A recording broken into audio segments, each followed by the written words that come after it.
Hello, beautiful ones. It's my delight to welcome you to a beautiful new session. It's your first year of senior school, and I wish you the very best. This is English class, and my name is Miss Arel Oluwafikwayomi. So, we are going to take a quick review of word classes, and of course, we're going to look at English speech sounds. All right, these are things you're already familiar with, but we are just going to look at them very briefly. So we're going to begin with the word classes. Word classes, as you know, is also traditionally known as parts of speech, and there are different types of them. Basically, we have like 8 of them in English language. So the first part we're going to look at is the one we call nouns, right? Noun.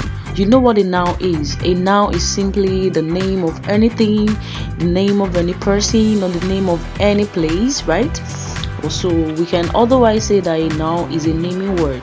So there are different types of noun. You know about them: abstract, proper noun, which usually starts with capital letter, be it the name of a person, of a place, that's a specific place, or of a specific thing, right? Okay, so we have collective nouns, abstract nouns, and several others. These are things that you are familiar with. So let's move on to talk about pronouns. Pronouns, as you know, is a word that substitutes for a noun in a word or in a sentence rather. It substitutes or stand in place or replace a noun in a sentence, basically, right? So there are different types of nouns which range from personal to possessive to demonstrative pronouns, indefinite, relative pronouns, and several others, right? You've been taught all of these in your junior school. So the basic, or let's say the most common that we use, is like the personal pronouns. You've been taught that personal pronouns replace the name of people. Basically, they represent the naming system, right? So, and usually personal pronouns are gender sensitive. So personal pronouns, you've been taught, like you were given a chart for it. You've been taught that you can divide people into first person, second person, third person. The first person, we talk about the speaker. The second person, we talk about the person you're talking to, that's your listener, while the third person will refer to someone you were talking about or something you are referring to or talking about. Okay, so you can have first person, second person. First person personal pronoun singular will be I am a boy, I am very beautiful. So when it comes in the place of objects, you talk about she gave it to me. Me there is a pronoun, a personal pronoun, first person personal pronoun, which is standing in the place of the object. All right, so let's move very quickly. You know already about all of this. So you can have subject pronouns, object pronouns. Reflexive pronouns are the ones that show you the object and the subject at the same time, so it refers you back to the subject of the sentence, right? She did the job by herself. We also have the one we call emphatic pronouns, right? We have possessive pronouns that show possession or the ownership of something. Demonstrative: this is my book, these are my books. Then we have the plural form, right? Okay, so and several others. Okay, so let's move quickly to talk about verbs. Verb is an action word, right? An action word, the condition of a thing. It can show the condition of a thing. It can tell you the state of something. So we have action words like run, like jump, study, and others, right? Okay, we have different types of verbs, of which you've learned about so many of them. We have the ones we call the regular verbs and the irregular verbs, which simply deals with how the past tense or the past participle of the verbs are formed, whether by adding d or ed, or the ones that are irregularly formed, such that the past tense and the past participle form will be different from the present tense, right? Okay. We have what we call linking verbs. We have transitive verbs, the ones that has an object, and intransitive verb that doesn't have an object to receive it. Okay, you have other forms of verbs like finite verbs, infinite verbs. We also have other verbs like we have primary verbs, right? You have modal auxiliary verbs, you have primary auxiliary verbs, and several others like that. Okay, so take note of all of these as you proceed further in your English studies for your senior school. You learn a lot more about all of these in a deeper form. So we move to conjunctions. Conjunctions you've learned are like glue that joins a sentence together, or join two sentences together rather. Sometimes they are used to join two words together, or phrases or clauses together. So let's move on. These are other conjunction words. We have types of conjunctions. You can talk about correlative conjunctions, talk about subordinating conjunctions, and coordinating conjunctions. The most basic form of coordinating conjunctions, which you know as coordinators, are represented with fanboys. That's your for, and, no, but, or, yet, and so.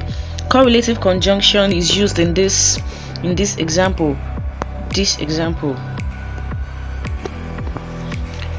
Look at that. Both Shirley and I like the new paint color. So you see both and used together in a sentence. So that's more like a correlative conjunction. Alright, let's move on. Prepositions. Prepositions are words that simply show the relationship between a noun or a pronoun and other parts of a sentence. We have prepositions of place, the ones that show place, the ones that show movement of things, the ones that show time. Look at some of the examples we have here. These are prepositions that shows place.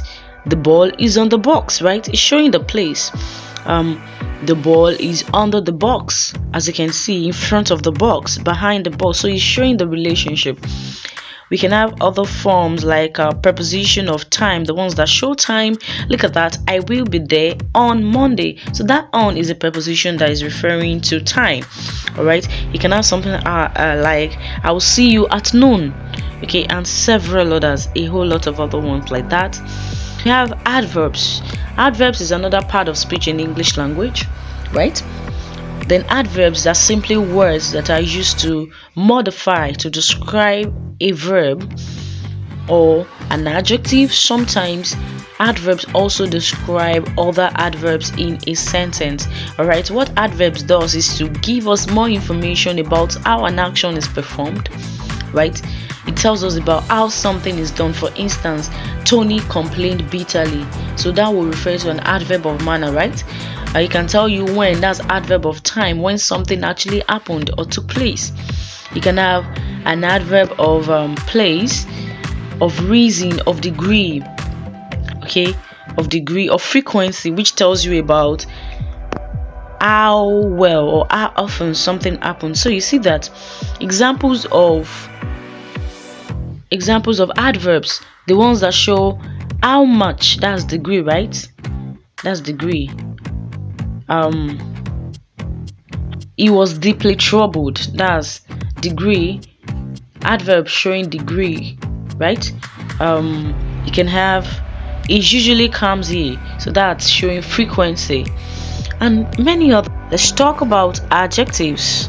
Adjectives are also like adverbs, but the basic difference is that an adjective is a word that describes a noun or that modifies a noun or a pronoun. Basically, it has to do with modification of nouns or pronouns, while adverbs has to do with modifying verbs or adjectives. Okay, so an adjective, look at the adjective that we have here. Yes, you got it right. That's charming is the adjective because it's telling us or giving us more information about the person. That's Nicholas, right? Nick has a charming personality. Okay, so if we go further, we're going to see some other things that adjective does. For instance, an adjective can give you a platform for comparison. There are three persons here, and you can simply say that Andy is the shortest in his class. So you're already giving a degree or comparing lots of things. So we have interjections, right? Interjections, we say, are simply words that expresses emotions. They're utterances that expresses emotions. When we use them, they can change the meaning or the message of the sentence. So basically they add emphasis and give emotion to what we say. Look at that. Whoosh, I didn't see you there. So wow, holy moly, did you see that? The part of speech that convey how we express ourselves, how our emotions are contained in words, is called interjections. So I need you to sit back and take a look at the next lesson, which basically is on the 44 speech sounds that we have in the English language. Hi there! In this video we're going to be looking at the phonetic chart. I'm Colin Monroe and this is the English Language Club. At first it looks like a meaningless collection of symbols, but each symbol represents a different sound. In spoken form, most of the English language can be broken down into 44 separate sounds. The phonetic chart shows us how these sounds relate to each other. There are 3 sections to the chart: single vowels, or monophthongs in green, diphthongs in red, and the consonants in blue. The first section is the single vowel sounds. These are sometimes called the monophthongs. When we think about the alphabet, we normally think of there being 5 vowels: A, E, I, O, and U. However, there are many ways that these letters are pronounced, so the pronunciation is very inconsistent. This makes things very difficult when learning English, especially as in many other languages, the vowel sounds are pronounced more consistently with how they're spelled. On the top row, we have the sounds E, I, U, and OO. With all these sounds, the mouth is almost closed, and the sound is made at the top of the mouth. That's why they're on the top row. On the second row, we have the sounds E, and O. Now the mouth is a little more open, and it feels like the sounds come straight out through the middle of the mouth. That's why they're on the middle row. On the bottom row, we have the sounds A,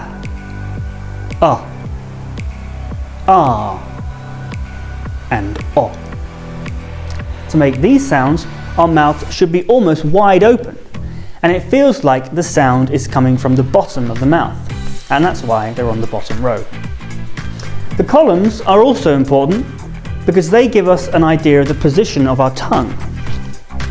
With the left column, the tongue is at the front. E, A.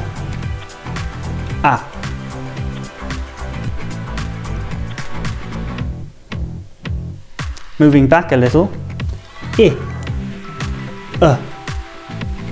and A. Back a little more, U, A.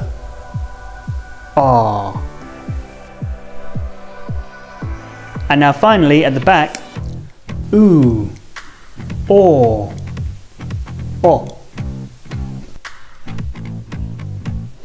The second section is the diphthongs. On our chart, that's the section in red. Diphthongs are also vowel sounds, but they're a combination of 2 vowel sounds that appear together within the same syllable, producing a new, unique sound. They're arranged according to the second sound. In the first column, we have the sounds: ear, ua, and air. In the second column, we have the I sounds. We should note here that the symbol for these diphthongs are written with the I symbol, but the sound is often the longer but similar E, A, Oi, and I. And in the third column, we have the U symbol. Again, sometimes the sound is more similar to the longer oo, as in O and ow. The third section is the consonant sounds. The first 2 rows are sometimes called consonant pairs. This is because the sounds of each pair are produced in a very similar way. Let's look at the first pair. P and B. The sound is very similar, but the physical shape of the mouth is almost exactly the same. The only difference is B is voiced, which means that we use our vocal cords to produce the sound. If you feel your neck when you say the sound, you should feel some vibration. B, B, B, B. Now if you say P, if you say it correctly, you won't feel that vibration. P, P, P, P. The same is true for the next pair. T and D. D is voiced and T isn't. D, T, D, T, D, T. And Ch and J. Ch, J, Ch, J, Ch, J. K, G, K, G, K, G.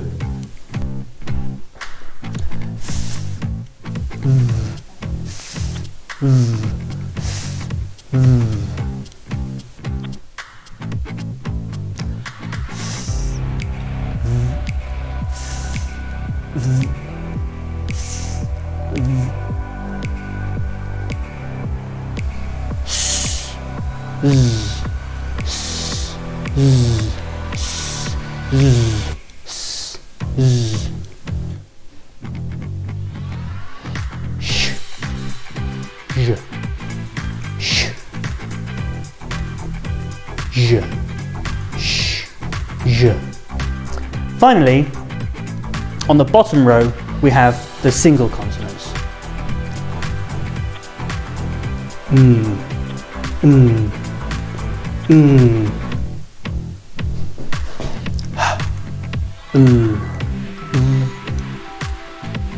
W